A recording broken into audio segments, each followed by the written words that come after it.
दुनिया की सारी डिजिटल मार्केटिंग एजेंसीज का काम आज मेटा और गूगल खत्म करने के लिए बैठे हैं। जो ओल्ड ट्रेडिशनल डिजिटल मार्केटिंग हुआ करती थी, आज वो खत्म होती हुई दिखाई दे रही है। डिजिटल मार्केटिंग की सबसे इंपॉर्टेंट चीज हुआ करती थी टारगेटिंग।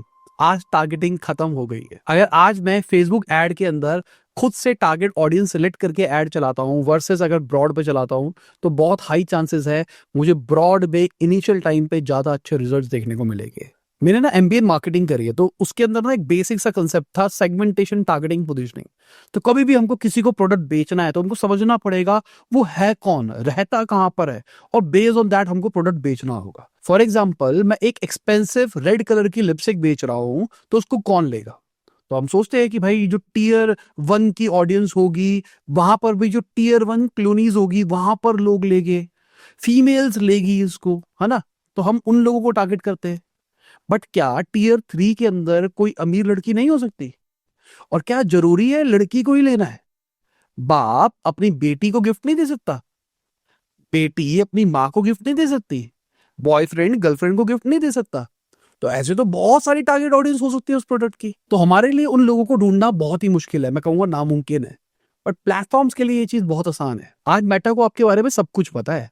आप फेसबुक पे क्या करते हो, इंस्टाग्राम पे क्या करते हो, किस टाइप का कंटेंट कंज्यूम करते हो, आपकी क्या मेंटेलिटी है, आप क्या ले सकते हो। सिमिलरली गूगल को भी पता है आप यूट्यूब पे क्या देखते हो, क्या चीज सर्च मारते हो, उसके हिसाब से आपका पर्सोना बना हुआ है। ये प्लेटफॉर्म्स आपकी पास परचेजेस को भी चेक करते हैं कि इस बंदे ने इतने टिकट साइज का ये प्रोडक्ट लिया था इस टाइम पे, इस बंदे ने इतने टिकट साइज का ये प्रोडक्ट लिया था इस टाइम पे। तो कहीं ना कहीं इन प्लेटफॉर्म्स को आज जो नॉलेज है वो शायद किसी भी डिजिटल मार्केटर से बहुत ज्यादा है। अब अगर आप एक एक्सपीरियंस डिजिटल मार्केटर हो, तो आप में और बाकी बंदों में क्या डिफरेंस रह गया? अगर आप टारगेटिंग की बात करके चलो, अगर मैं बोलूंगा चैट जीपीटी को आज के टाइम पे कि भाई मेरा ये कस्टमर है, इस टाइप का है, बता मुझे किसको टारगेट करना चाहिए, क्या क्या फेसबुक के अंदर सेटिंग्स रखनी चाहिए, वो सब बता देगा। सिमिलरली अगर मुझे गूगल एड्स चलानी है तो मैं जेमिनी के अंदर जाऊंगा, पूछ लूंगा उससे गूगल एड्स के अंदर मैं क्या क्या करूं, वो सब बता देगा। तो जितना डिजिटल मार्केटर को पता होगा उतना ही इन सारे टूल्स को पता है। तो हमारे पास क्या नया है? हम उछलते हैं भाई हमारे पास एक्सपीरियंस है। अगर एक बिगनर आया है, उसको नहीं पता ये ऐड चलेगी या नहीं चलेगी, मेरे पास एक्सपीरियंस है तो मुझे पता है ये वाली ऐड चलेगी, क्योंकि मेरे एक्सपीरियंस से पता है कि भाई इसके अंदर वो सारे चीजें हैं जिसके चक्कर में बंदे क्लिक करते हैं। बट अभी रिसेंटली मेटा ने एक मॉडल टेस्ट किया है जहां पर वो बिना दिमाग पे मशीन लगाए प्रिडिक्ट कर सकता है कि ये जो क्रिएटिव है, ये जो वीडियो है, ये जो फोटो है, इसके ऊपर बंदा कैसे रिएक्ट करेगा, उसके इमोशनल ट्रिगर्स क्या होने वाले हैं। ये न्यूरो साइंस के अंदर सबसे बड़ी चीज हो गई है। अभी तक हम जब भी ब्रेन की एक्टिविटी चेक करते थे तो ब्रेन के ऊपर मशीन्स लगाई जाती थी और वहां से देखा जाता था कि बंदा कैसे रिएक्ट कर रहा है। आज मेटा ने नॉर्मल मॉडल बना दिया है जहां पर फोटो वीडियो से आप चेक कर सकते हो। This means what? आज अगर मेरे को एक्सपीरियंस है, मुझे पता है ये क्रिएटिव चलेगा, मेटा को शायद उससे बेटर पता है। मेटा ट्रेंड के हिसाब से भी चेंज हो सकता है। अब आप समझो ना, मेटा वालों ने बोला है उनका अगले साल का विजन है जहां पर वो कंप्लीट ऑटोमेशन की तरफ जाना चाहते हैं, जहां पर शायद टारगेटिंग बिल्कुल खत्म हो जाएगी। अभी हमने देखा है एडवांटेज प्लस की तरफ ये जा रहे हैं, जहां पर टारगेटिंग नैरो डाउन होती हुई दिखाई दे रही है। शायद क्रिएटर्स का भी कोई रेलेवेंस नहीं रह जाएगा। अगर मेरी एक ई कॉमर्स वेबसाइट है तो मेरी वेबसाइट से ही प्रोडक्ट की फोटोज, डिस्क्रिप्शन वगैरह ले ली जाएगी। बेस्ड ऑन दैट मेरे लिए वो क्रिएटिव बना के दे देगी। अब मेटा ने अगर 20 क्रिएटर्स भी बना लिए और उसको पता है ये 2 क्रिएटिव चलेंगे, वो उसी पे ऐड चलाएगा। तो जो हमारे लिए क्रिएटिव टेस्टिंग होती थी या फिर हमारी समझ होती थी, वो भी खत्म होती हुई दिखाई दे रही है। और खाली मेटा की बात नहीं है, गूगल भी परफॉर्मेंस मैक्स की तरफ बहुत ज्यादा ध्यान दे रहा है। उनको पता है गोइंग फॉरवर्ड कीवर्ड्स की उतनी वैल्यू नहीं रह जाएगी। मुझे याद है 2011-12 के अंदर ना कीवर्ड ही सब कुछ हुआ करता था, चाहे हम एसईओ कर रहे हैं या कुछ भी कर रहे हैं, कीवर्ड ढूंढ लो भाई, वैल्यू कीवर्ड ढूंढ लो। But over the period of time जिस तरीके से टेक्नोलॉजी इवॉल्व हुई है, कीवर्ड का रेलेवेंस कम होने लग गया है। आज के टाइम पे गूगल खुद ही समझ लेता है कि बंदे का कॉन्टेक्स्ट क्या है। जरूरी नहीं है आपने जिस कीवर्ड के ऊपर ऐड चलाई है उसी कीवर्ड के ऊपर आपकी ऐड दिखाई देगी। अगर उसका कॉन्टेक्स्ट सेम होगा तो काम हो जाएगा। इसके अलावा हम एक नई दुनिया के अंदर जा रहे हैं जहां पे सर्च ऑडियो से होने वाला है, जहां पर मैं ऑडियो में बोलूंगा मुझे ये चाहिए, मुझे ये चाहिए, मुझे ये चाहिए, तो यहां पर मेरे वर्ड, शब्दावली अलग हो सकती है, हर एक बंदे की शब्दावली अलग हो सकती है। दिस मीन्स कीवर्ड का रेलेवेंस और कम होता हुआ दिखाई देगा। और यही चीज हमको एडवांटेज प्लस में दिखाई दे रही है, जहां पर वो अपने आप ही सोच रहा है कि क्या थीम रखनी है, बेस्ड ऑन थीम वो एड्स दिखाएगा। गूगल ने रिसेंटली एक टूल भी शोकेस किया था जहां पर मैं डायरेक्टली अपने ऊपर कोई कपड़े पहन सकता हूं जो कि ई कॉमर्स वेबसाइट पे पड़े हैं। ट्राई ऑन इसको कहा जा रहा था। तो अब जो नई दुनिया होने वाली है वो हमारे हाथ में तो नहीं होगी। एज अ डिजिटल मार्केटर हम क्या कहते थे, हमारे पास स्ट्रेटेजी है, हम स्ट्रेटेजी लगाते हैं, हम टारगेट ऑडियंस को ढंग से आइडेंटिफाई कर सकते हैं। बट आज एआई वो करके दे रहा है। इनफैक्ट अगर मैं ब्रॉड ही चलाता हूं जहां पे कोई टारगेटिंग नहीं करता, उसमें भी अच्छे रिजल्ट्स आ रहे हैं। अगर मैं सोचता हूं मेरे को क्रिएटिव की समझ है, उसका भी कोई रेलेवेंस नहीं रह गया, तो करे क्या? अब बंदा कहेगा भाई मैं ना मॉनिटरिंग कर सकता हूं। मेरा ना एक्सपीरियंस कहता है कि अगर ये होगा, सीपीसी इससे ऊपर जाएगा तो ऐड को पॉज कर देना है, अगर ये होगा तो ये कर देना है। जो भी आप ऑटोमेशन की बात कर रहे हो आज वो सिर्फ एक क्रोम एक्सटेंशन से सॉल्व हो सकता है, या फिर हो सकता है रूल्स के अंदर ही हमारे को एक्सपेंशन देखने को मिले, जहां पर ये सारे रूल्स प्री डिफाइंड पहले से हो, बस बंदा ऑन करके रखेगा, if this happen then do this. तो हमारे हाथ में है क्या?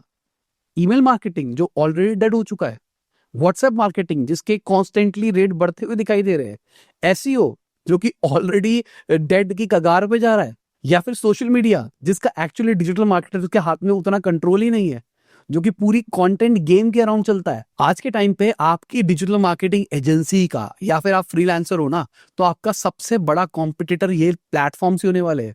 सारे प्लेटफॉर्म चाहते हैं अपने पूरे एड सिस्टम को इतना सिंप्लीफाइड कर दिया जाए कि किसी भी बंदे की जरूरत ना पड़े, ताकि वो ज्यादा से ज्यादा लोगों को ऑनबोर्ड कर सके। ऐसी वीडियोस मैं हमेशा बनाता हूं जहां पर मैं बताता हूं कि मेरे हिसाब से ट्रेंड क्या आ रहा है, क्या हो सकता है और हमको क्या करना चाहिए। तो हमको क्या करना चाहिए इस बारे में बात करते हैं। मेरे हिसाब से अब डिजिटल मार्केटिंग की एसेंशियल चीजें बहुत ज्यादा इंपॉर्टेंट हो जाएगी। एसेंशियल चीजें जैसे पोजीशनिंग। एआई बता तो देगा कि भाई कौन सा क्रिएटिव चलेगा कौन सा नहीं चलेगा, बट मुझे एंगल क्या देना है, मेरे प्रोडक्ट की यूएसपी क्या है, किस यूएसपी को हाईलाइट करना है, किसको नहीं करना है, ये आज मेरे हाथ में होगा। एआई उसके अराउंड सारा का सारा काम कर देगा, बट जो पोजीशनिंग होगी, मैं अपने ब्रांड को कैसे अलग दिखाना चाहता हूं, उस चीज को अगर मैं समझ गया तो मैं एक बेटर मार्केटर निकल के आऊंगा। इसके अलावा हमको लकीर का फकीर मार्केटर नहीं बनना है, हमको थोड़ा सा एंटरप्रेन्योर माइंडसेट वाला भी बनना है।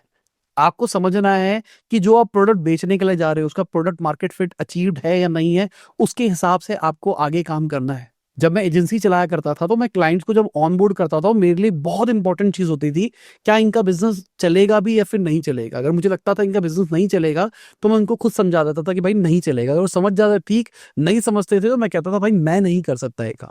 मेन चीज मेरे लिए ये होती थी कि मैं चाहता था एक क्लाइंट बढ़े, उसका बिजनेस ग्रो करे और मेरे रिटेनर्स भी साथ साथ बढ़े। अब जिस दुनिया में हम जा रहे हैं ना, इस दुनिया में प्रोडक्ट्स बनाना बहुत आसान हो जाएगा। आज बहुत सारे vibe coding, no coding platforms आ गए हैं जो कि कुछ ही घंटों के अंदर आपको एक प्रोडक्ट बना के दे देते हैं। आप एमवीपी को टेस्ट कर सकते हो। आज बहुत सारे ड्रॉप शिपिंग वाले प्लेटफॉर्म्स आ गए हैं, वाइट लेबल प्लेटफॉर्म्स आ गए हैं जो कि आपको ओवरनाइट कोई भी प्रोडक्ट लॉन्च करके दे सकते हैं। और आने वाले टाइम में ये चीजें बढ़ने वाली है। तो हमारे पास में बहुत सारे क्लाइंट्स ऐसे आ सकते हैं जो कुछ भी बनाएंगे, कहेंगे भाई इसको बेच दे।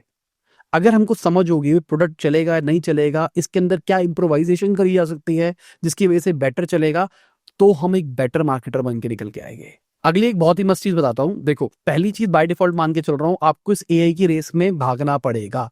एआई में जो भी चेंजेस आ रहे हैं, कैसे कैसे चीजें बदल रही है, कैसे उसको बिजनेस में अप्लाई कर सकते हैं, उसको आप कर रहे हो। ये बाय डिफॉल्ट में मान के चल रहा हूं, ये बेसिक चीजों के बारे में बात नहीं कर रहा हूं। अब आप एआई से आगे पता कैसे निकलोगे? आपको थोड़ा ट्रेंड की समझ है, आपको थोड़ा इंसान की समझ है। अब एआई तो क्रिएटिव बना के दे रहा है, ये एक प्रोडक्ट की फोटो है, उसके पीछे एक इमेज पड़ी हुई है वगैरह वगैरह। बट अगर हमको पता है कि मार्केट ट्रेंड कुछ और चल रहा है, इस टाइम पे इंडिया के अंदर इंडिपेंडेंस डे है और इंडिपेंडेंस डे के साथ में हम कुछ पैकेज कर सकते हैं, तो हम एआई को बता पाएंगे, हम एआई को थीम्स बेटर दे पाएंगे, हम अपने कैंपेन्स को बेटर डिजाइन कर पाएंगे। तो मेरे हिसाब से कैंपेन की समझ कि इस टाइम पे कौन सा कैंपेन चलेगा, मार्केट में क्या हवा चल रही है, किस ट्रेंड के ऊपर हम राइड कर सकते हैं, इस चीज की समझ भी आपको एक बेटर मार्केटर बनाएगी। अगली चीज है मेजरमेंट। मेरे हिसाब से सबसे इंपॉर्टेंट चीज पहले भी थी, आज भी है, वो है कि मेरी वेबसाइट पे कितना यूजर आ रहा है, वो कहाँ जा रहा है, उसका पूरा फ्लो क्या है, मुझे वो समझना बहुत जरूरी है। अगर मुझे वो फ्लो समझ में आ जाएगा, मुझे पता लग जाएगा मेरा कौन सा प्रोडक्ट ज़्यादा बिकेगा, किस पेज में कहाँ पर दिक्कत है, किसको कैसे इंप्रूव किया जा सकता है, तो मेरे लिए मेजरमेंट सबसे इंपॉर्टेंट हुआ करता था। और मैं कहता हूँ आने वाले टाइम में सबसे ज़्यादा इंपॉर्टेंट और हो जाएगा। आज ना एआई आपको भड़ाक करके ऐड रन करके दे देगा, आपको रिजल्ट भी शायद आ जाए, बट कहीं ना कहीं मेजरमेंट ना मुझे ये बताएगा कि मैं कैसे अपने कन्वर्जन रेट को और ऑप्टिमाइज कर सकता हूँ, मैं एवरेज ऑर्डर वैल्यू कैसे बढ़ा सकता हूँ, एबंडेंट कार्ट के ऊपर कैसे कैसे काम कर सकता हूँ। ये जो स्ट्रैटेजीज है ना, ये ह्यूमन स्ट्रैटेजीज होगी, ये कोई बुक वाली चीजें नहीं होगी कि अगर ये करना है तो ये कर देना। ये चीजें ना ऑटोमेशन में ऑलरेडी आ चुकी होगी कि अगर किसी बंदे ने ऐड टू कार्ट किया है तो उसको ये वाली ऐड दिखा देना, ये एआई कर देगा। बट हमको ना कुछ क्रिएटिवली सोचना पड़ेगा कि कैसे हम सारी चीजों को बेटर कर सकते हैं। और मुझे लगता है क्रिएटिविटी जब बैक्ड बाय डेटा हो जाती है ना, तो आग लगा देती है। तो मेजरमेंट से आपको डेटा दिखाई देगा, प्लस आपको डेटा भी स्टोर करना सीखना पड़ेगा। और मैं फर्स्ट पार्टी डेटा की बात करके चल रहा हूं। हमने अपनी वेबसाइट पे पिक्सल लगा दिया, दिस डजंट मीन कि हमारे पास में फर्स्ट पार्टी डेटा आ गया। फर्स्ट पार्टी डेटा मतलब मेरे कस्टमर का नाम, नंबर, ये सारी चीजें। आने वाले टाइम में हमको प्लेटफॉर्म्स भी ज्यादा दिखाई देंगे, जैसे अभी क्विक कॉमर्स में बहुत सारे प्लेटफॉर्म आ गए हैं, ई कॉमर्स बहुत सारे प्लेटफॉर्म आ गए, तो प्लेटफॉर्म ही सारा डेटा अपने पास रखेंगे। तो हमको कोशिश करनी है अपनी स्ट्रैटेजी के अंदर कितना ज्यादा हम फर्स्ट पार्टी डेटा इकट्ठा कर सकते हैं। जिसके पास ज्यादा डेटा होगा ना, उसके पास एक अनफेयर एडवांटेज होगी। मैं आज लिख के दे रहा हूं ये बात। और सबसे इंपॉर्टेंट चीज बताऊं, वो है बजट एलोकेशन। अभी देखो, अभी फेसबुक की एड अलग चल रही है, गूगल की एड अलग चल रही है, और प्लेटफॉर्म्स की एड अलग अलग चल रही है। अब मुझे किस में कितना पैसा डालना है, किससे कितना कन्वर्जन रेट आ रहा है, किस टाइम पे कौन सा प्लेटफॉर्म प्लेटू हिट करेगा। फॉर एग्जाम्पल, मान लो मैं एक प्रोडक्ट बेच रहा हूं एबीसी। अब एबीसी की जो भी इंटेंट है, जो प्रोडक्ट लेना चाहते हैं, वो महीने के अंदर 1000 लोग हैं। अब अगर मैंने 800-900 बंदों को बेच दिया ना, तो उसके बाद में जो भी कन्वर्जन आएगा वो बहुत एक्सपेंसिव आने वाला है, ये बाय डिफॉल्ट है। वर्सेस अगर मैं मेटा पे जाता हूँ, हाइपोथेटिकल केस लेके चल रहा हूँ, मेटा मान के चलो इनिशियली मुझे महंगा पड़ता है, गूगल सस्ता पड़ता है, बट एक टाइम के बाद में क्या होगा, मेटा सस्ता पड़ना लग जाएगा, गूगल एक्सपेंसिव पड़ने लग जाएगा। तो ये सीन कब क्रिएट हो रहा है और किसको कब स्केल करना है, ये समझ आपको एक बेटर मार्केटर बनाएगी। अब प्रॉब्लम ये है, ज्यादातर जो डिजिटल मार्केटिंग वाले बंदे हैं, उन्होंने उन लोगों से सीखा है जिन्होंने एक्चुअली 20-20, 30 हजार रुपए की नौकरी करी है, जिन्होंने एक्चुअली बड़े क्लाइंट्स के काम ही नहीं करे, जिनको ये नहीं पता कि इंटीग्रेटेड मार्केटिंग होती क्या है, या होती है तो पढ़ा हुआ है बुक्स के अंदर, पर एक्चुअली ये नहीं पता कि भाई गूगल, फेसबुक और सारे प्लेटफॉर्म्स को साथ में यूज करके कैसे किया जाता है। तो डरने वाली कोई बात नहीं है। यूट्यूब पे ना बहुत सारे रिसोर्सेज अवेलेबल है, जाओ उसे देखो और सीखो। और अगर ऑलरेडी आता है तो जो चीजें मैंने बताई है, जिसके ऊपर ध्यान देना है, उसकी प्रैक्टिस करो। अभी एआई आपको रिप्लेस नहीं करने वाला। 1 साल दिया जा रहा है, अगले साल मेटा लेके आएगा, अगला साल अपने पास 6-8 महीने है। Better prepare for it. आज के टाइम पे अगर मैं किसी भी ई कॉमर्स प्रोडक्ट की फोटो खींचता हूँ, मैं चैट जीपीटी को देता हूँ, कहता हूँ भाई इसके अराउंड कोई क्रिएटिव बनाने का प्लान है, लेट्स क्रिएट इट। मुझे एक एड क्रिएट करके दे देता है वो। मैं उसको बोलता हूँ कॉपी जनरेट करके दे देता है। आप करते हो ये चीज? अगर मैं चाहूं तो उस क्रिएटिव का यूज करके उसकी वीडियो भी बना सकता हूँ। क्या आप ये करते हो चीज? अगर ये करते हो तो आप रेस में सही चल रहे हो। अगर नहीं कर रहे तो भाई this is the high time आप एक्सप्लोर करना शुरू करो एआई को, कि क्या क्या हो रहा है एआई के अंदर, और बहुत इंपॉर्टेंट है मेरे हिसाब से ये। और फाइनली एक और एडवाइस दे रहा हूं भाई, अब गोइंग फॉरवर्ड डिसिप्लिन बहुत इंपॉर्टेंट हो जाएगा डिजिटल मार्केटिंग के अंदर। पैसा बहुत तेजी से जलेगा, हमको रिजल्ट्स दिखाई दे रहे होंगे, बट क्या पता ऑल्टरनेटिव्स और बेहतर हो। तो आपको डिसिप्लिन बनना पड़ेगा। डिसिप्लिन सुबह जल्दी उठना, नहाना धोने की बात नहीं कर रहा हूँ। डिसिप्लिन का मतलब आपको पैसों को लेके समझ लानी पड़ेगी कि भाई मेरे को पैसा जलाना नहीं है, पैसा बचाना है। क्योंकि आज स्टार्टअप्स को भी फंडिंग नहीं मिल रही है इस चक्कर में। तो अगर आप किसी स्टार्टअप में भी काम कर रहे हो तो बहुत दिक्कतें आने वाली है। तो चलिए इसी के साथ में हमारी आज की वीडियो खत्म होती है। उम्मीद करता हूं आपको मजा होगा। लाइक कर देना, शेयर कर देना, कमेंट बताना वीडियो कैसी लगी। बाय, गुड नाइट, शुभ, गुड हाफिज, गुड मॉर्निंग, आफ्टरनून, जब भी आप वीडियो देख रहे हैं। जय हिंद, वंदे मातरम, दुआ में याद रखना।